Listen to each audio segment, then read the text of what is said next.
avant. Longtemps avant. Une caverne. Sur la paroi, à peine éclairée, une peinture rupestre raconte. 4 chevaux, 4 pattes. 4 chevaux, 4 pattes. Oubliez les chevaux, oubliez les pattes, ne gardez que le 4, rien d'autre. Bref, passer de 4 chevaux à 4 tout seul.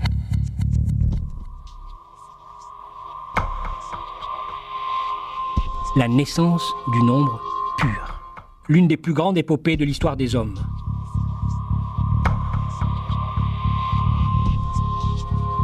Ces chevaux, ils sont là ensemble. Pour dire combien ils sont, il faut à la fois ne pas vouloir les distinguer et en même temps être persuadé que chacun d'eux n'est pas l'un des 3 autres.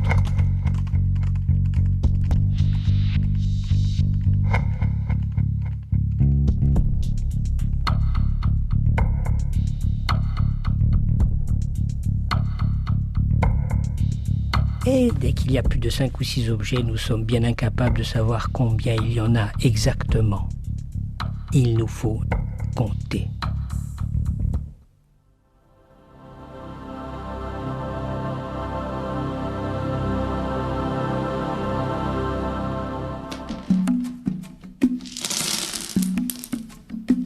Un mouton, une entaille. Un mouton, une entaille. Un mouton, une entaille. Autant d'entailles que de moutons. Oui, mais combien d'entailles ? Autant que de moutons. Oui, mais combien ?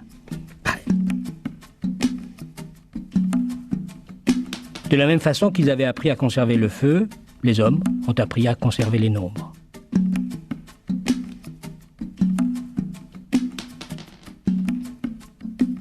Partout où il y a des hommes, il y a des os. Et l'os est dur, il défie le temps. Les marques numériques les plus anciennes datent des premières civilisations du Paléolithique.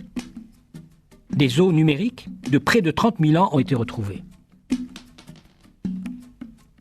Comme on ne pouvait transporter à chaque fois l'os ou bien le bâton, on transporta la quantité seule, et sans l'os, et sans le bâton. Comment ? En donnant un nom à la quantité d'entailles. Ce nom, c'est le nombre.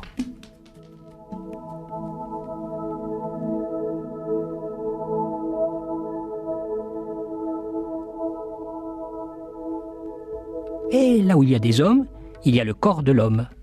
Pour assurer cette fonction de mémorisation des nombres, hormis l'os, le bois ou la pierre, l'homme a utilisé ce que toujours il avait sous la main, son propre corps. Mais là, attention, pas question de pratiquer des entailles. Et les hommes se sont mis à attribuer un nombre à chaque emplacement de leur corps.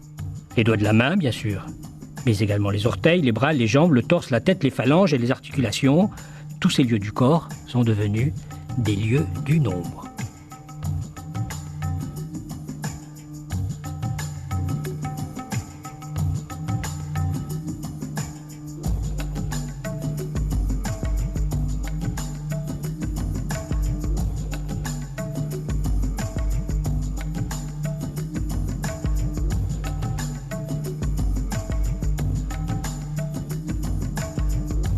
Au XVIe siècle, en Chine, les calculateurs avaient mis au point un procédé leur permettant de dépasser le milliard en utilisant uniquement les 2 mains.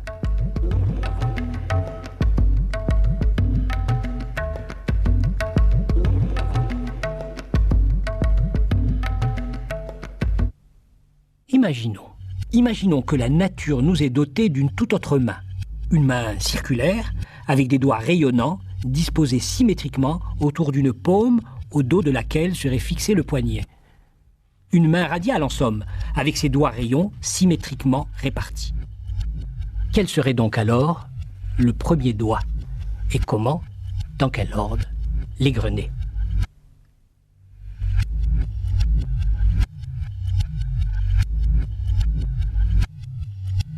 Nous avons la chance d'avoir une main dissymétrique avec un pouce et puis un index.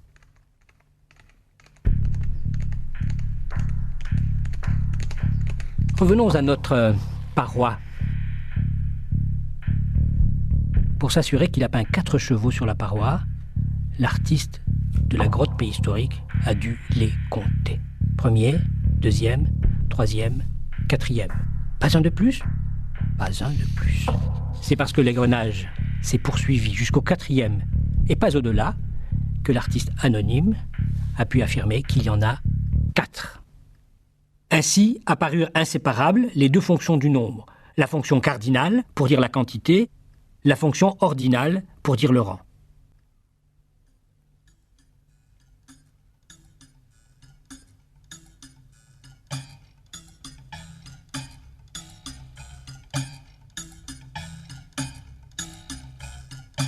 Dans le pays d'entre les fleuves, la Mésopotamie, la Sumer, est née l'écriture. C'était il y a plus de 5000 ans.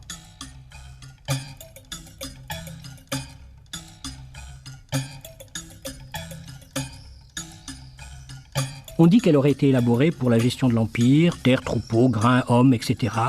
Et il fallait évidemment dire combien il y en a.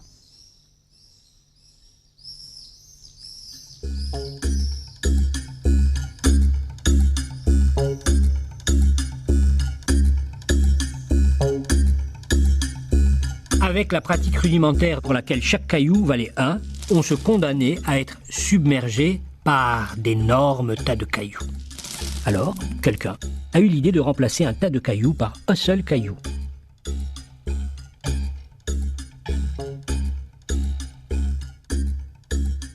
De couleurs ou de formes différentes.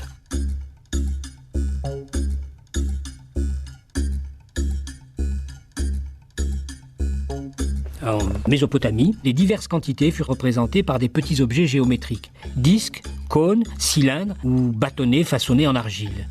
Ces sortes de jetons que les Sumériens nommaient pierres d'argile, nous les appelons calculi. Pour que ces calculi ne s'éparpillent pas dans la nature, pour qu'on ne perde pas la mémoire de la quantité qu'ils conservaient, on les a enfermés dans une petite bulle en argile, scellée. Et puis sur la surface, on a inscrit, avec des marques qu'on a inventées pour l'occasion, on a inscrit le contenu. Sans cela, chaque fois qu'on aurait voulu s'assurer de quelle était la quantité qui était enveloppée, il aurait fallu casser, briser la bulle. Pas très efficace.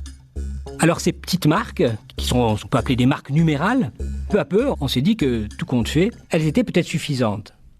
Et cette bulle, on en a fait une espèce de tablette, une tablette d'argile, sur laquelle on imprimait les marques numérales.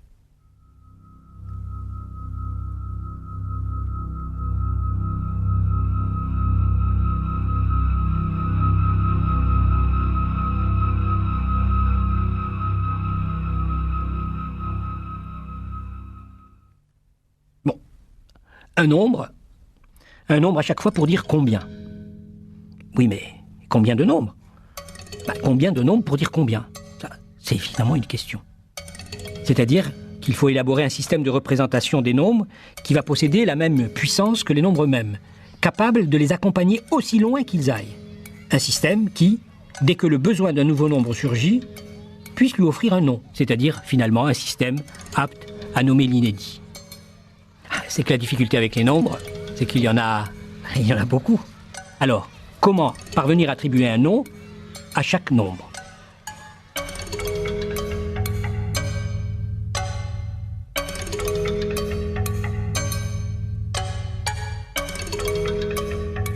Il faut attribuer les noms de façon systématique.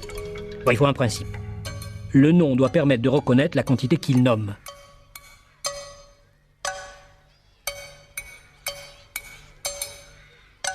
Alors, on va se donner une petite poignée de noms, et avec cette poignée, on va essayer de produire tous les autres.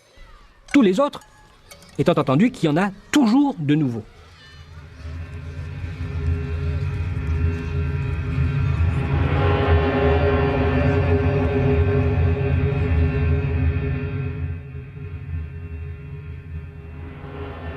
Certaines civilisations se sont contentées d'une poignée de nombres qui suffisait à leurs besoins. 1, 2, 3, plusieurs.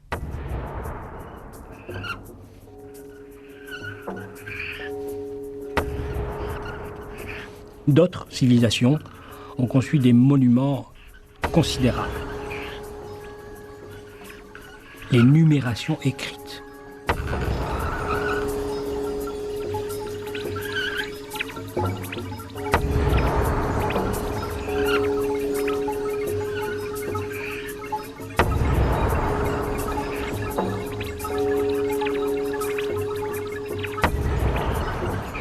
Un nombre est un assemblage de chiffres.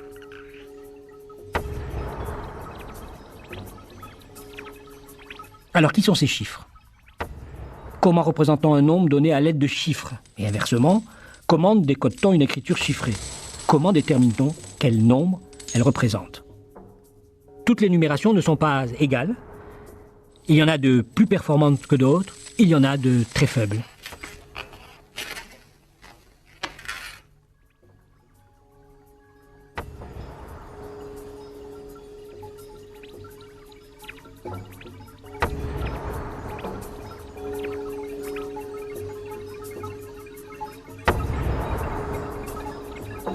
Chaque société humaine a mis au point des procédés destinés à représenter les nombres de façon économique. Avec peu de symboles, représenter beaucoup de nombres. C'est le principe clé des numérations. Au lieu de compter uniquement par unité, où chaque nombre est une somme de 1, 1, plus 1, plus 1, plus 1, on s'est mis à compter par paquets. Ces paquets sont ce qu'on appelle les bases de la numération. Une base, c'est un nombre d'unités regroupées pour former une unité d'ordre supérieur. En principe, tous les nombres peuvent être pris pour base. En principe. En fait, peu d'entre eux ont été utilisés. 60, par exemple, pour la numération sexagésimale utilisée par les Sumériens. 20, qu'on appelle la numération vicésimale, que les Mayas ont utilisée. 12, la duodécimale, 5, la quinaire et 2 pour la binaire.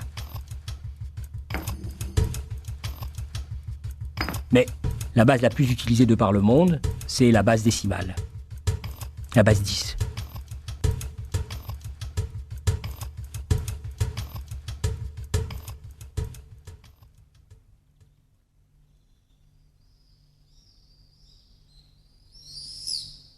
Chaque numération va se donner ses différentes unités, représentées par des symboles. Ce sont ces symboles qui sont les chiffres.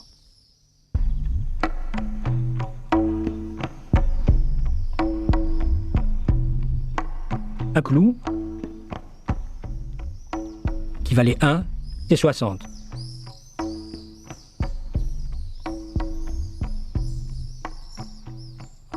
Un chevron, qui valait 10. Ce sont les premiers chiffres des Sumériens. 30 siècles avant notre ère déjà.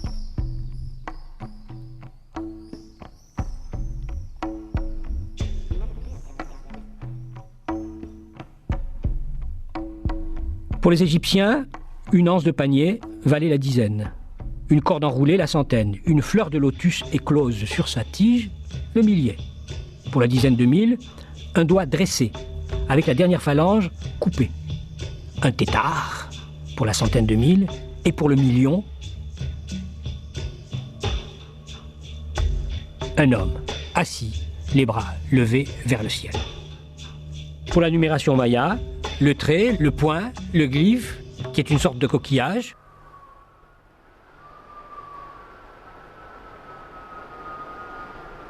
Certaines civilisations ont choisi de ne pas créer de symboles nouveaux.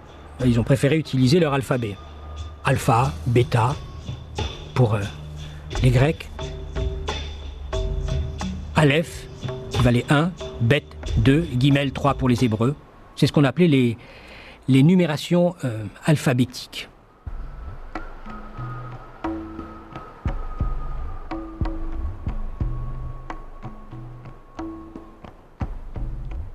Les Égyptiens se sont successivement offert 3 numérations. Les Chinois 3, les Grecs 3 également, les Mayas 2 et les Indiens 4. Les Aztèques, les Éthiopiens, les Hébreux, les Romains ont eu également les leurs.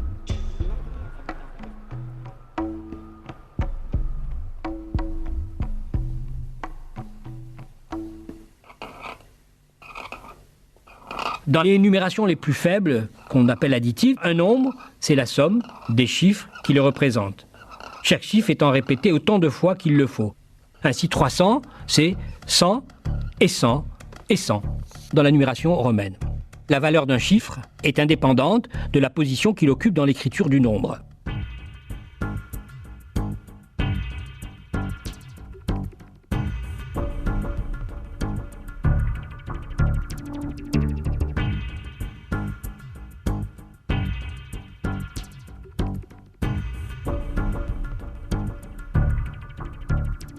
Plus les nombres sont grands, plus il faut ajouter de nouveaux symboles pour les représenter. Oui, mais jusqu'où?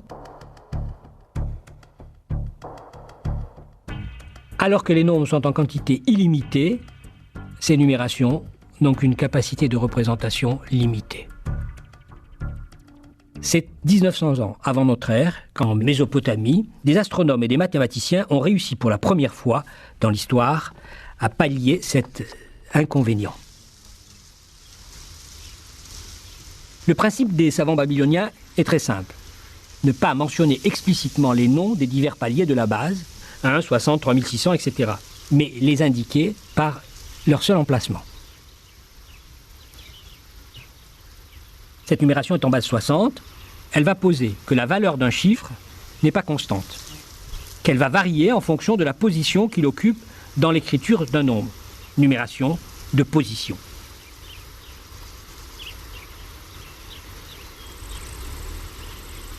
Au sens propre, la place compte. Elle vaut une certaine quantité. C'est la première numération qui est capable de représenter potentiellement tous les nombres.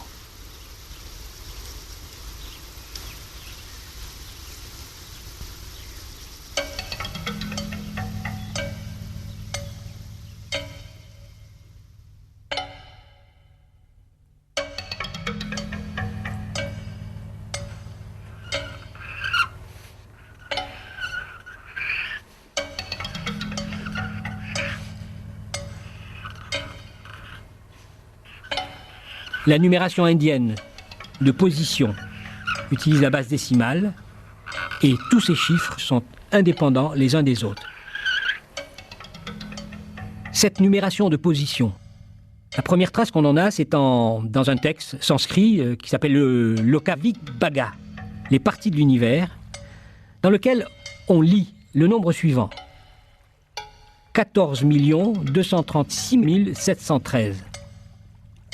En fait, les chiffres sont écrits en toutes lettres, mais le principe de position est là. Il était écrit par la donnée, la seule donnée de 8 chiffres.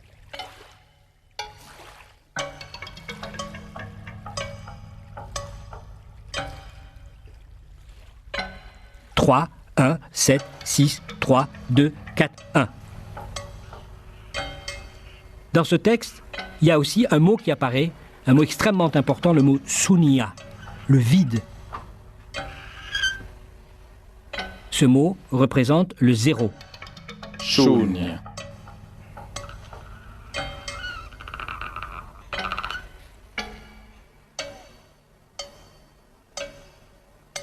Shunya. Traduit en arabe, cela devient Sifr. Traduit en latin, Zephyrum. qui donna 0. Ainsi, dans de multiples langues, le dernier venu parmi les chiffres, Sifr. le 0, a offert son nom à la collection entière des chiffres. Chiffre. 0.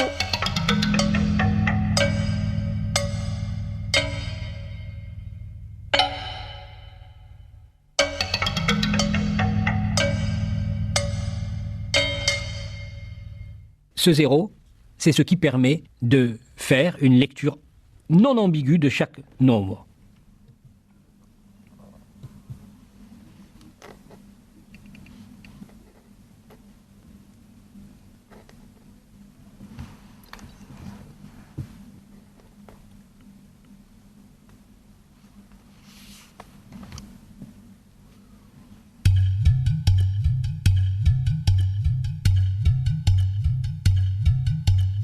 C'est parce que chaque place vaut une certaine puissance de la base que celles-ci n'ont pas besoin d'être représentées explicitement dans l'écriture du nombre. Par exemple, dans la numération de position décimale, les 10, les 100 ou les 1000 disparaissent du nom écrit alors qu'ils subsistent dans le nom parlé. Il n'y a plus que des quantités de dizaines, des quantités de centaines ou des quantités de milliers.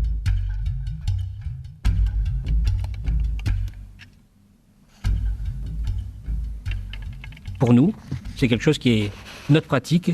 Ça a été une révolution dans l'histoire des hommes. Un autre avantage, plus le nom est long, plus le nombre est grand. Et réciproquement. Comparez seulement avec l'écriture romaine.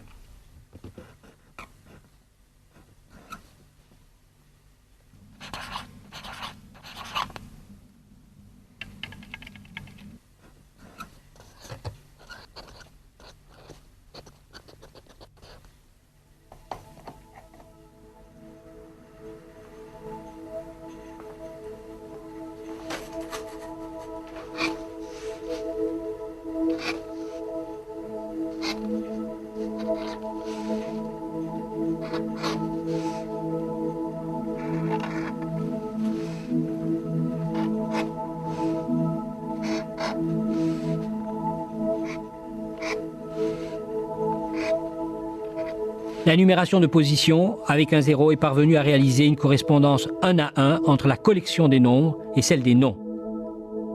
La numération de position possède une capacité de représentation illimitée, 10 figures, et 10 figures seulement, autant que de doigts de la main, pour représenter tous les nombres du monde.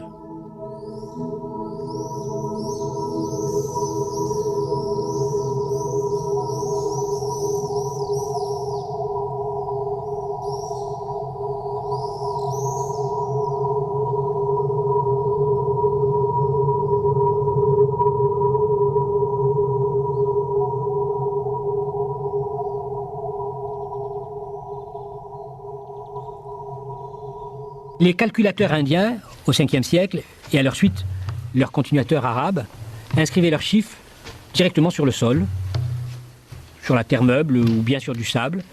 Ou bien, ils avaient composé des planches, ce qu'ils appelaient des planches à poussière.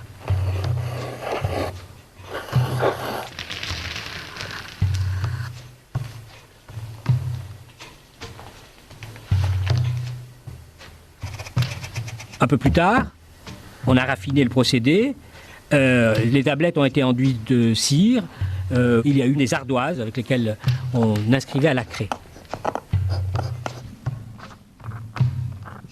Et puis, il y a eu le papier. Avec le papier, on pouvait garder mémoire du travail que l'on faisait. C'est-à-dire que si on avait fait une erreur, on pouvait remonter dans le passé de son opération jusqu'à trouver où elle était défectueuse.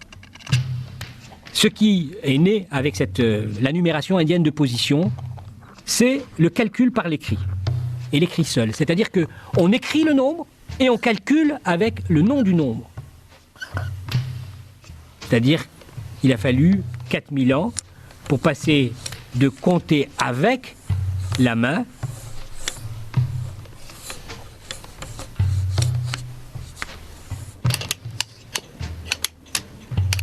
à calculer à la main.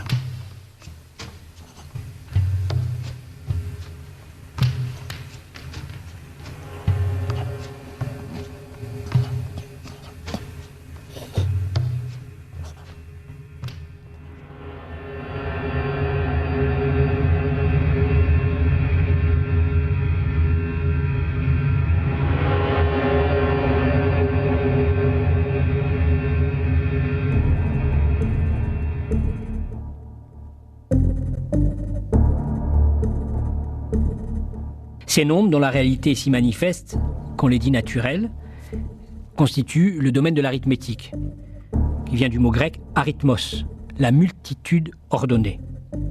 Ces entiers naturels, si on les considère dans leur ensemble, qu'est-ce qu'on peut dire d'eux?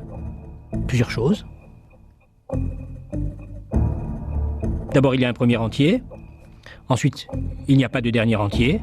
Et puis, ils se succèdent en file indienne, donc avec un début et sans fin. Et ils sont dans l'ordre, tellement dans l'ordre qu'ils forment l'archétype de l'ordre. Puisque chaque fois qu'on veut mettre en ordre une série d'objets, on va calquer sur eux cet ordre étalon qui est l'ordre des nombres entiers. Quand on fait cette opération, on dit qu'on les dénombre.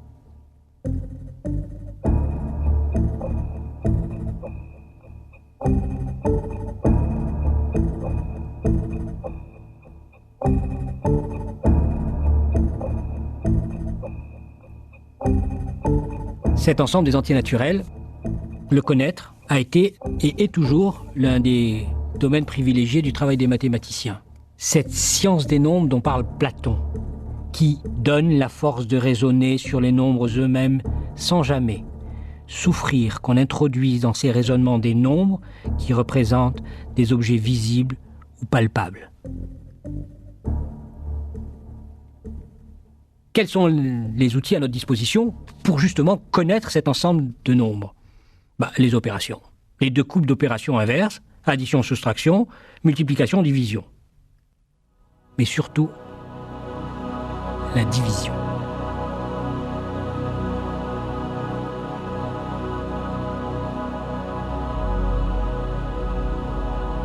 En effet, l'étude des diviseurs est l'un des principaux modes de classification des nombres entiers. Comment chaque entier réagit-il à la division ? Est-il divisible par tel ou tel autre ? Est-il beaucoup ou peu divisible ?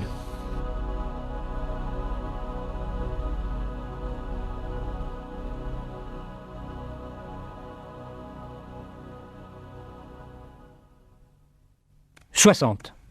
Ah, le 60. Égrenons ses diviseurs. 1, 2, 3, 4, 5, 6, 10, 12, 15, 20, 30, 60. 12 diviseurs.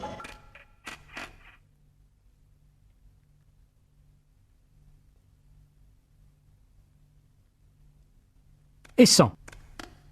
100, qui est bien plus grand. Ses diviseurs, 100. 50, 25, 20, 10, 5, 4, 2, 1. Pour le nombre 100, 9 diviseurs, 3 de moins donc que 60. Et c'est parce que 60 est beaucoup divisible que l'heure a été divisée en 60 minutes et la minute en 60 secondes. Et le 60 a entraîné dans son sillage son multiple 360, qui a donné les degrés pour la mesure des angles, et celle des arcs, les arcs du cercle.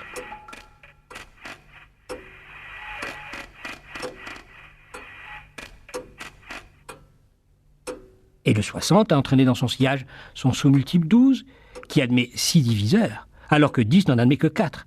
Voilà pourquoi la douzaine prend si souvent l'avantage sur la dizaine. Mais la plus simple des divisions, c'est la division par 2.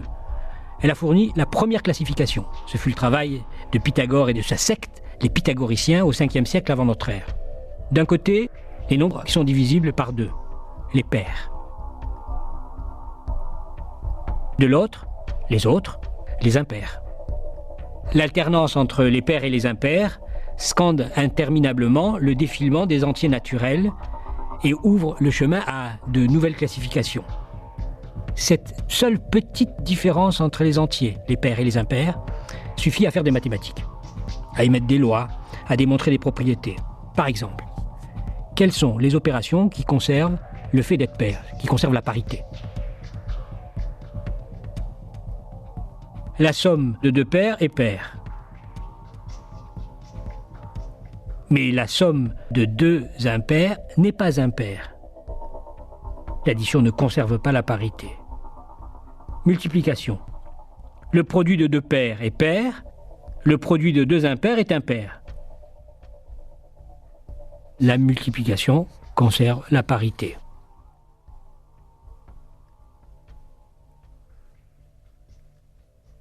Et c'est parti pour la théorie des nombres, l'arithmétique. La reine des mathématiques suivant la formule de Friedrich Gauss, le prince des mathématiciens qui vécut en Allemagne au début du XIXe siècle. Désarmante et inespérée régularité. Stupéfiante et inexplicable distribution.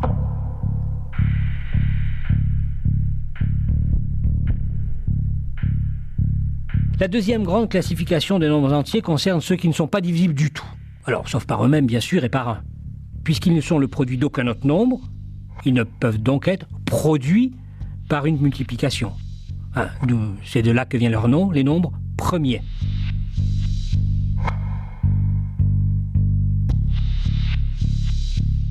Euclide, le bon vieil Euclide, le père du livre de mathématiques, le plus célèbre de l'histoire, les éléments, a démontré il y a plus de 2000 ans que quel que soit un entier, ou bien il est premier, ou bien il est le produit de nombres premiers.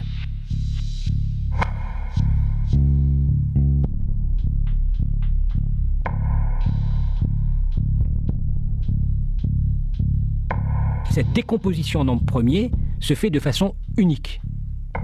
Ce résultat est d'une importance énorme. L'existence et l'unicité de cette décomposition permet d'attacher à tout nombre entier la collection de ses diviseurs premiers, cette collection qui, d'une certaine façon, forme sa signature.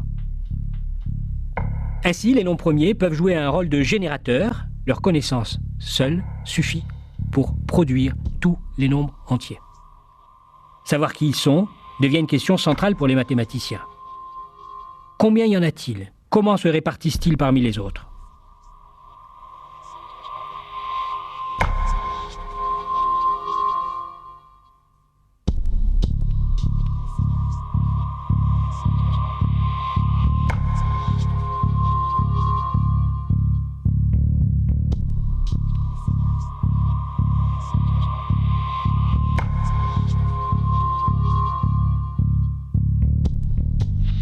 Aussi loin que l'on aille dans les entiers, il y aura toujours des nombres premiers.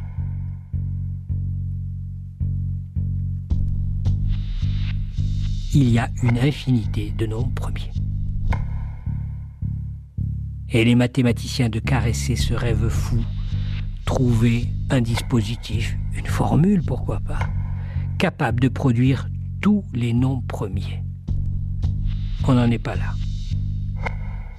Mais 1er juin 1999, le mathématicien Nayan Hajratwala est aux anges.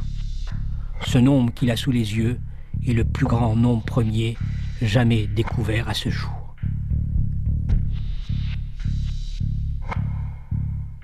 Deux, puissance 6 972 593 moins 1. Un nombre long de plus de 2 millions de chiffres.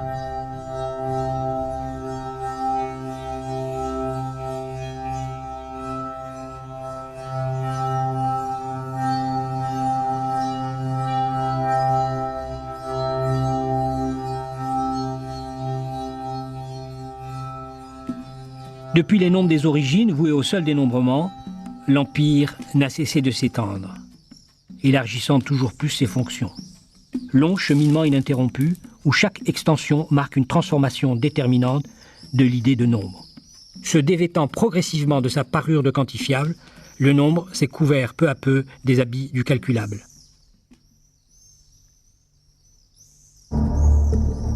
Shunya. 0.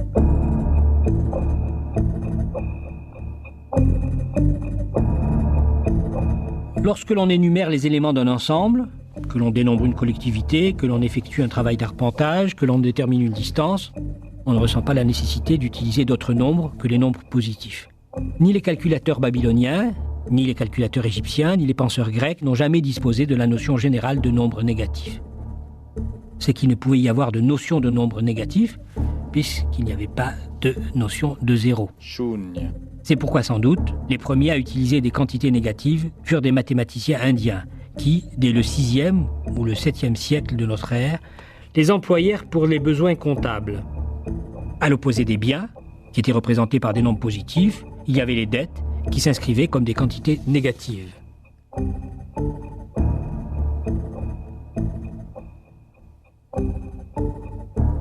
Ces quantités négatives vont prendre peu à peu leur autonomie et vont finir par se détacher des circonstances comptables qui ont favorisé leur naissance, pour être utilisées de façon tout à fait générale. Certes, mais il a fallu attendre la fin du XVe siècle, un millénaire après les mathématiciens indiens, pour voir apparaître en Occident des êtres numériques non positifs, auxquels on commença par dénier une existence en tant que quantité réelle, c'est-à-dire en tant que nombre. Descartes au XVIIe siècle, d'Alembert au XVIIIe, Carnot au XIXe se sont refusés à admettre leur existence.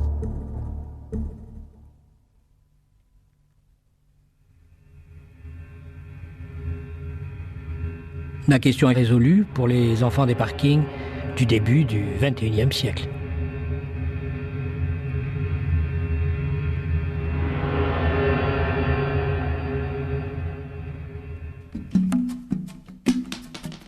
Fraction, du latin fractiones, traduction de l'arabe kasr, rompu.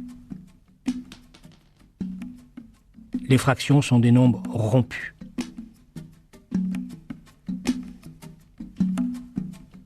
On doit aux premiers penseurs grecs, les pythagoriciens du VIe siècle avant Jésus-Christ, la notion générale de rapport de deux entiers, alors que les Babyloniens et les Égyptiens, qui les ont précédés, n'utilisaient eux que des quantièmes, une fraction dont le numérateur est 1, un demi, un tiers, etc.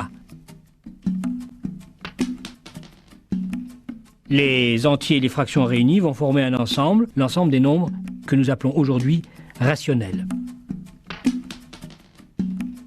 Les nombres rationnels peuvent être présentés autrement que sous la forme d'une fraction. On va utiliser pour ça ce qu'on appelle l'écriture décimale. C'est au cours du XVe siècle que cette écriture décimale a été définitivement élaborée par un mathématicien persan, Al-Kashi, du célèbre observatoire de Samarcande. Et c'est dans son livre qui s'appelle Miftah al-Hisab, la clé de l'arithmétique. Pour séparer la partie entière de la partie décimale, Al-Kashi utilisait un trait vertical. C'était, somme toute, l'ancêtre de notre virgule.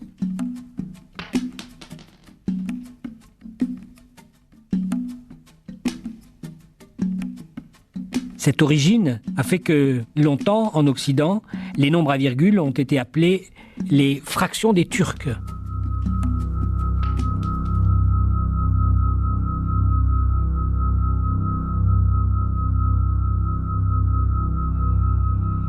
Avec les rationnels, la notion de quantité se transforme. On passe du dénombrement à la mesure, du nombre comptable au nombre métrique.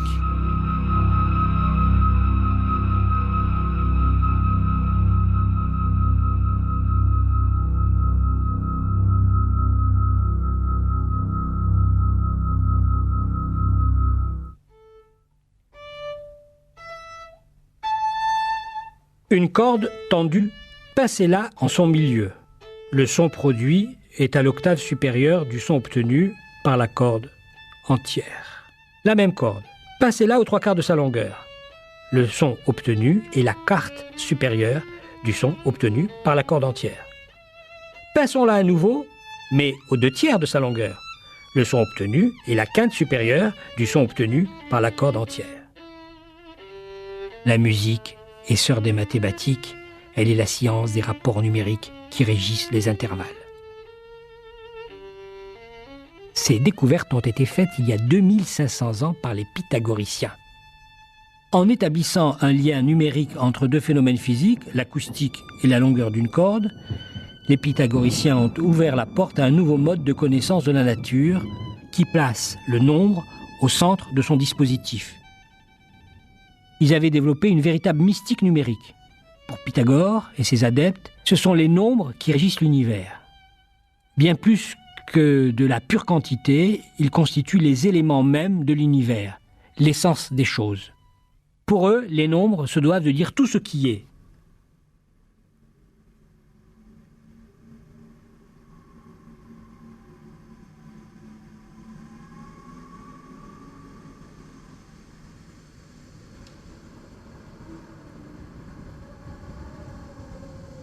Tout allait bien, jusqu'à ce que Pythagore se mette à vouloir mesurer la diagonale d'un carré.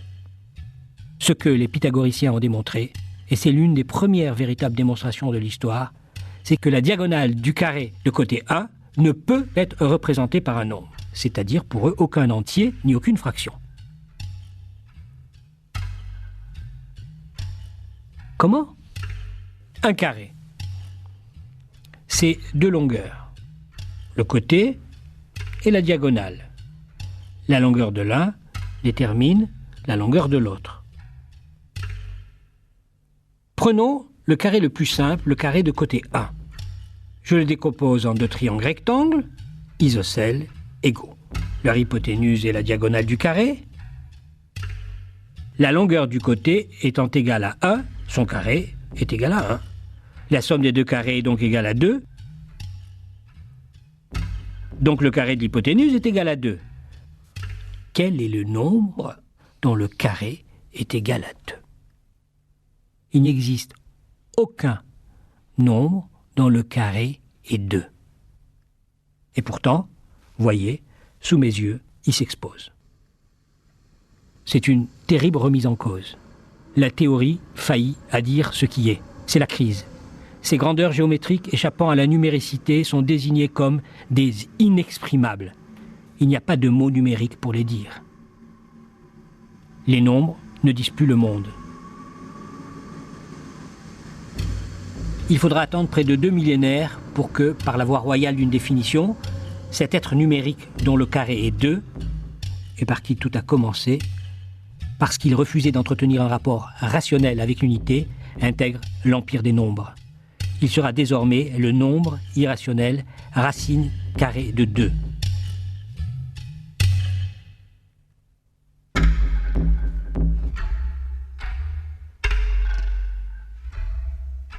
Bien d'autres nombres irrationnels viendront le rejoindre.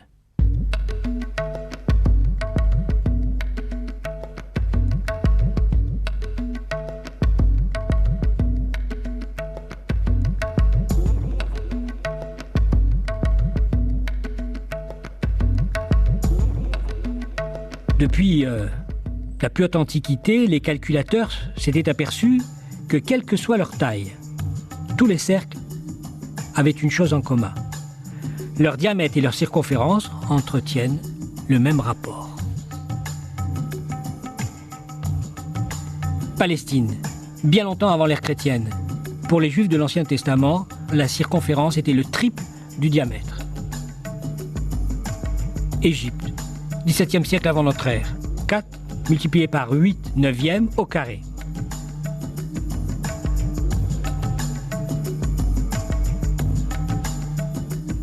Chine, 3e siècle. 142 45e.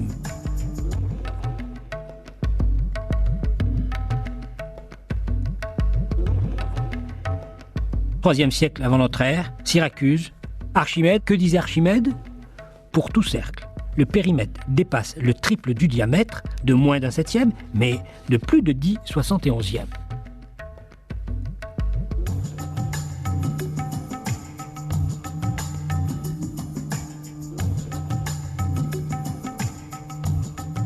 Inde, 6e siècle, 62 832 sur 20 000.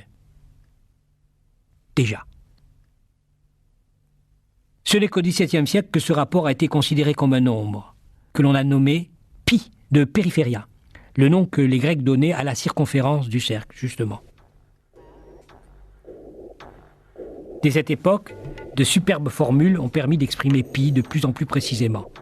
Dernièrement, le japonais Kanada, qui passe sa vie à trouver de nouvelles décimales de pi, a mis au point une méthode pour en calculer les 51 539 600 000 premières décimales.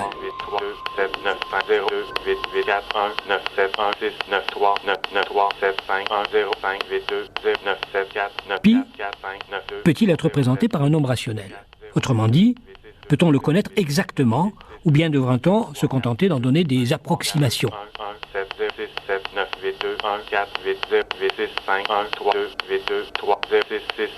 Le mathématicien Legendre a établi l'irrationalité de pi. Plus question d'espérer présenter pi comme une fraction.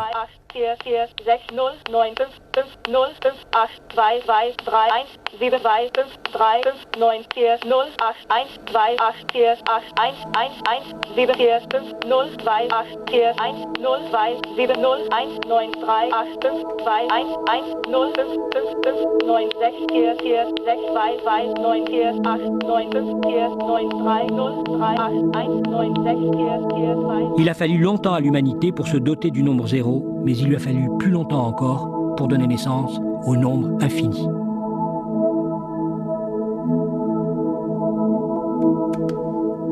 Pendant 2 millénaires, l'idée généralement acceptée en Occident fut celle d'un infini vers lequel on pouvait tendre, mais que l'on n'avait pas le droit d'atteindre.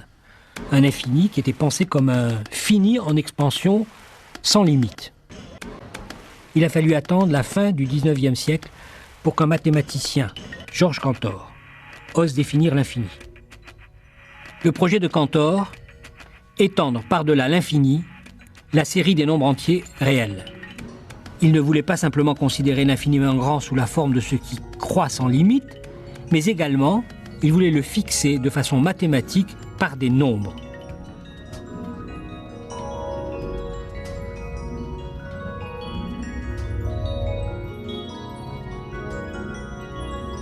Cantor disait ne pas voir ce qui pourrait nous retenir dans cette activité créatrice de nouveaux nombres.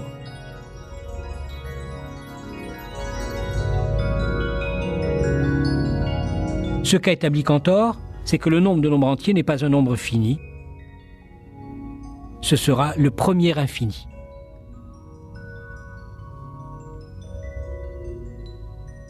Mais il a aussi démontré que le nombre de points d'une droite est supérieur au nombre de nombres entiers. Ce qui fait qu'il y a au moins 2 nombres infinis.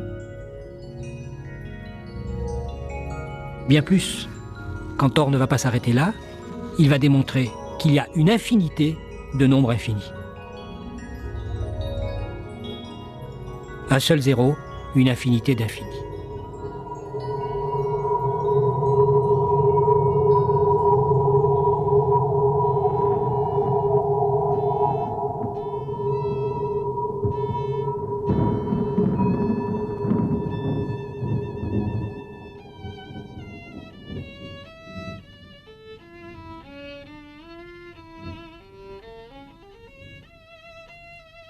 Le livre de la nature est écrit en langue mathématique.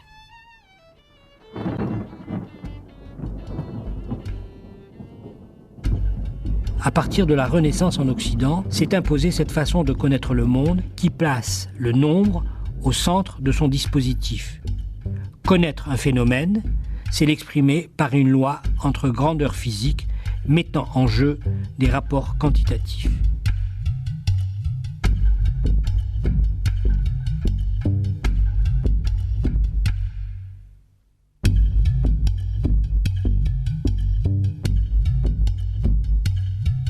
Le nombre est partout.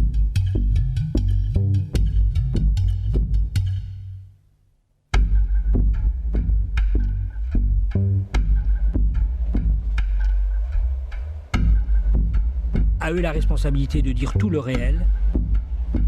La dictature du nombre se profile.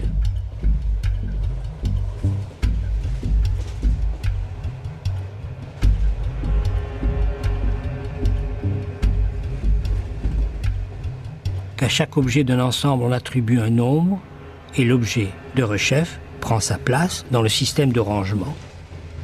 Le voici numéroté.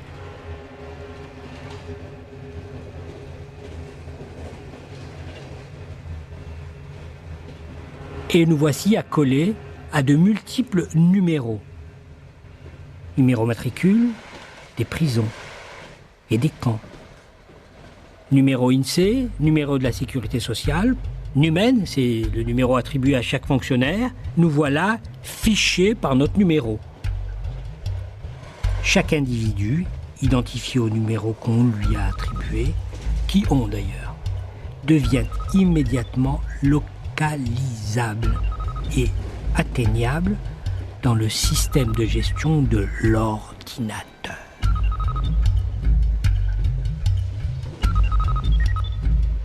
On peut savoir tout ce que l'on veut savoir de moi uniquement par mon numéro de sécurité sociale. Faites-le avec les noms, ce sera impossible. Avec les nombres, c'est tout à fait possible parce que les nombres, justement, se suivent l'un après l'autre.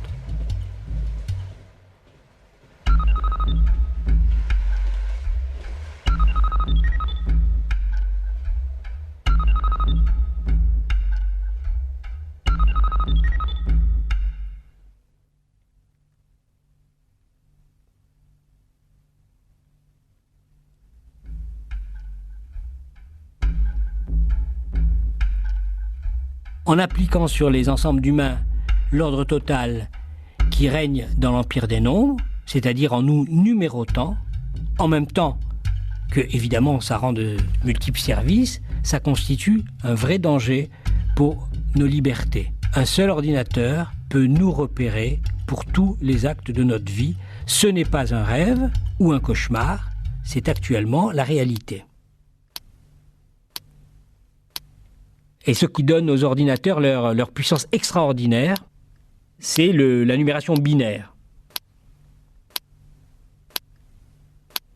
Elle utilise 2 chiffres seulement, le 1 et le 0.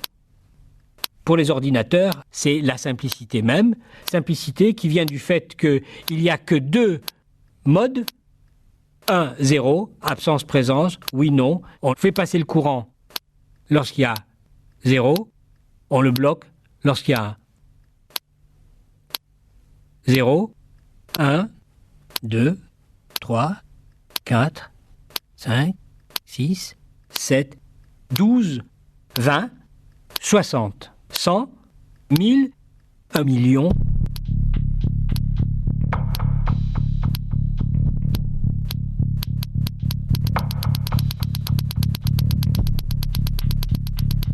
Vraiment, j'aperçois combien la science des nombres est belle et utile quand on s'en occupe pour la connaître et non pour la trafiquer. Platon, La République.